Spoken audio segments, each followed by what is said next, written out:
Next quote is, the true sign of intelligence is not knowledge, but imagination. Knowledge के base पे जो past में हो चुका है उसको हम रिपीट तो कर सकते हैं, लेकिन कुछ भी नया क्रिएट नहीं कर सकते जब तक कि इमेजिनेशन ना हो। यानी पहले हम कुछ इमेजिन करें फिर नॉलेज को यूज करें तो ठीक है, बट अगर सिर्फ नॉलेज के बेस पर हम सोचे कि कुछ भी नया डिस्कवर हो सकता है, इम्पॉसिबल। नॉलेज के बेस पर हम गोल गोल गोल गोल एक पैटर्न में घूम सकते हैं कि जो हो चुका है उसको रिपीट कर सकते हैं। फॉर एग्जाम्पल, यहां पर एक बल्ब है, तो इस बल्ब को बनाने की एक नॉलेज है हमारे पास में, तो उस नॉलेज से क्या हो सकता है, और बल्ब्स बन सकते हैं, एक फैक्ट्री बन सकती है, उस फैक्ट्री में और बल्ब्स को प्रोड्यूस किया जा सकता है। और एक ऐसा भी टाइम था जब कोई बल्ब नहीं था, देयर वाज नो बल्ब, तो बल्ब कहां से आया? क्या नॉलेज से आया? जो भी ह्यूमैनिटी की नॉलेज थी हजारों साल की, क्या वहां से आया वो बल्ब? बल्ब कहां से आया? इमेजिनेशन से आया। किसी ना किसी ने सोचा, यानी वो बल्ब कहीं नहीं था, किसी बुक में नहीं था, इस दुनिया में नहीं था, कहीं नहीं था, किसी के माइंड में था। उसने सोचा कि अच्छा ऐसा भी कुछ हो सकता है, और उसके ऊपर काम करना शुरू कर दिया।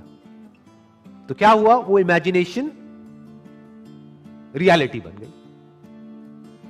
इनफैक्ट अगर हम अपने आसपास में देखें, इस दुनिया में कुछ भी, एक सुई से लेकर के एक एरोप्लेन तक, सब कुछ आज रियलिटी है। आज वो नॉलेज के फ्रेमवर्क में है। आज हमारे पास में नॉलेज है कि सुई कैसे बनानी है, एरोप्लेन कैसे बनाना है। We have knowledge of producing it, we have knowledge of running it, we have knowledge of creating it. But एक टाइम पे वो सब क्या था? वो इमेजिनेशन था, सब इमेजिनेशन था। जब इमेजिनेशन रियलिटी में कन्वर्ट हो जाती है तो वो नॉलेज हो जाती है, फिर उसको रिपीट किया जा सकता है। तो दैट इज कन्वीनियंट, बट वहां पर कुछ भी नया डिस्कवर नहीं हो सकता है। कुछ भी नया डिस्कवर करना है तो यू नीड इमेजिनेशन। जैसे एक तरफ से व्हील डिस्कवर हो गया, एक तरफ से लगेज डिस्कवर हो गया, अब यहां पर इमेजिनेशन की जरूरत है। क्या लगेज उठाने में दिक्कत आ रही है? व्हील है, व्हील लेकिन बड़ा है, तो अगर इस व्हील को छोटा कर दिया जाए और उस लगेज के नीचे फिट कर दिया जाए तो क्या होगा? ये इमेजिनेशन है।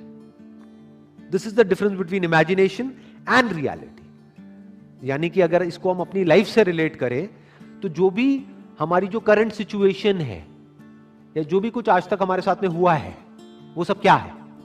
नॉलेज है, फैक्ट्स है।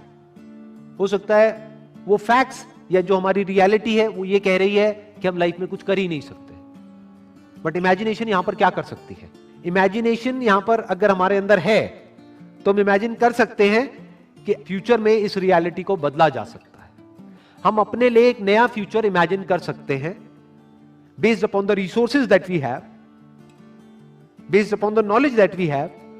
उस नॉलेज को, उस इंफॉर्मेशन को, उन रिसोर्सेज को यूज करके हम अपनी इमेजिनेशन को सच कर सकते हैं। तो इसलिए कहा जा रहा है कि इमेजिनेशन इज रियल इंटेलिजेंस, क्योंकि नॉलेज को तो एक रोबोट भी रिपीट कर सकता है। तो रोबोट को हम आर्टिफिशियल इंटेलिजेंस तो कह सकते हैं, रियल इंटेलिजेंस नहीं कह सकते। यानी कि कोई प्रोडक्ट है वो बनाना है, तो वो तो मशीन्स भी क्रिएट कर सकती है और करती ही है, एक रोबोट भी बना सकता है। लेकिन कुछ ऐसा है जो रोबोट नहीं कर सकता, जो हम ही कर सकते हैं। That is real intelligence, that is human intelligence. हमारे parents are our well wishers, वो हमारे लिए कभी कुछ बुरा नहीं सोच सकते। बट आप ये भी कहते हो हमारी गट फीलिंग जो होती है वो सही होती है हमारे लिए। But somewhere back of the mind हमें ये भी पता होता है कि हमारे पेरेंट्स उस लर्निंग फेज से जा चुके हैं जिससे हम अभी जा रहे हैं। तो हम क्या करें, जो हमारी गट फीलिंग कह रही है या जो पेरेंट्स कह रहे हैं? पेरेंट्स आपको कभी भी गलत सलाह नहीं देंगे, हमेशा आपके अच्छे के लिए सोचेंगे। आपकी गट फीलिंग गलत भी हो सकती है। जैसे गट फीलिंग में आप ये भी कह सकते हो, मेरी गट फील कह रही है कि आज तो मुझे गांजा लेना ही है, आज तो मैं 300 की स्पीड पर गाड़ी चलाऊं, मेरी गट फील कह रही है। तो you know what is right and what is wrong. तो गट फील को कनेक्ट करो पहले सही से, तो आपको पता है कि ये मेरी गट फील है और ये सही है। तो अगर आप सही सोच करके अपनी गट फील के बेस पे एक्ट कर रहे हो अपनी लाइफ में और आउटकम गलत भी आता है, तब भी वो सही है, क्योंकि एटलीस्ट आपने अपनी लाइफ की रिस्पॉन्सिबिलिटी तो ली। बजाय ये कि किसी और के हिसाब से, फिर वो और चाहे कोई भी हो, चाहे आपके पेरेंट्स हो, चाहे सोसाइटी हो, चाहे दुनिया हो, चाहे कोई टीचर हो, चाहे मैं हूं, चाहे कोई भी है, वो आपको बताता जा रहा है और आप आगे चलते चले जा रहे हो, तो आप एक कठपुतली बन जाओगे। So don't be a puppet in your life, be a human being who has got the courage to act irrespective of what the outcome is. तब आप लाइफ में एक ऐसा दिन आ सकता है जब पूरी तरह से अपनी जो लाइफ है उसकी रिस्पॉन्सिबिलिटी आप अपने हाथ में ले सकते हो। अगर ऐसा नहीं हुआ तो ब्लेम गेम खेलते रहोगे मरते दम तक, क्या आज मेरी लाइफ में जो भी कुछ हो रहा है वो मेरे बाप की वजह से हो रहा है, मेरी माँ की वजह से हो रहा है, जो भी हो रहा है मेरी वजह से हो रहा है, चाहे सही हो रहा है चाहे गलत हो रहा है। हम एक काम करने की सोचते हैं, करना शुरू भी नहीं करते, सिर्फ सोचते हैं कि हमको ये काम करना है, और सामने से 4 लोग आ जाते हैं रोकने के लिए। 4 लोग आ जाते हैं तरह तरह की बातें करने के लिए कि ये नहीं हो सकता। अरे बड़ा इम्प्रैक्टिकल सा आइडिया है, जब कोई नहीं कर पाया तो तू क्या करेगा? होता है ऐसा? कितने लोगों के साथ ऐसा हुआ है? सबके साथ हुआ है और होता रहता है, और मेरे साथ तो पता नहीं कितनी बार हुआ है। किसी के साथ कुछ ज्यादा ही हुआ है लगता है। लगता है उनको राह चलते भी, मेट्रो में भी कोई मिलता है, अबे तू नहीं कर पाएगा चल।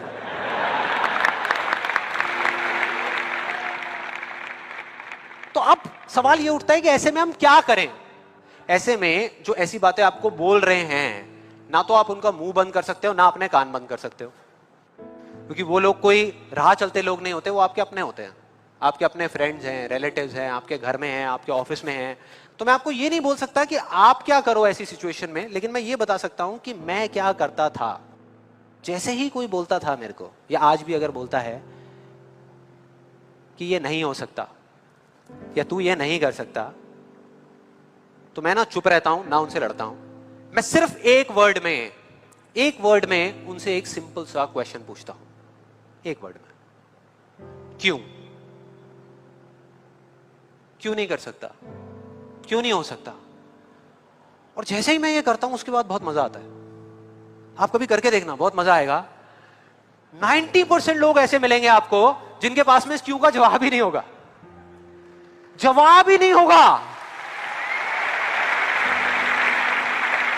नहीं, वो सोच में पड़ जाते हैं। जैसे मैं पूछता ना क्यों, हाँ क्या क्यों, ये कैसा सवाल है? तो ये है वो 90% लोग जिनके पास में कोई जवाब ही नहीं होता, या होता भी है तो वो इतना फनी होता है कि आप चाह करके भी अपने आप को हंसने से नहीं रोक पाओगे। अब बचे 10% लोग जिनके पास में जवाब होता है, एक जेन्युइन वजह होती है। मतलब वो आपको सिर्फ ये नहीं बोलते कि आप नहीं कर सकते, वो आपको बताते हैं कि वो ऐसा क्यों बोल रहे हैं।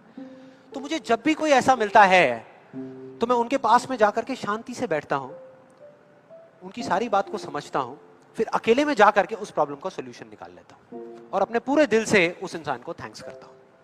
क्योंकि इनडायरेक्टली ऐसे लोग हमको हेल्प करते हैं आगे बढ़ने में। लेकिन इसका मतलब ये नहीं है कि उन 10% लोगों की बातों को मैं ज्यादा सीरियसली लेता हूं, या अगर मेरे को उसका जवाब नहीं मिलता तो मैं रुक जाता हूं। क्योंकि जवाब नहीं है इसका मतलब ये नहीं कि हम चलना बंद करते हैं। फॉर एग्जाम्पल, अगर हम अपने घर से ये सोच करके निकले हैं कि जब सारी लाइट्स ग्रीन हो जाएंगी तब मैं अपने घर से निकलूंगा, तो निकल पाएंगे कभी? कोई भी ऐसा कुछ आपको बोलता है आकर के कि आप ये नहीं कर सकते, तो समझ लेना कि वो बोल तो आपको रहा है, लेकिन उसका इशारा आपकी तरफ नहीं है। वो बस इतना सा कहना चाहता है, क्योंकि मैं इस काम को नहीं कर सकता।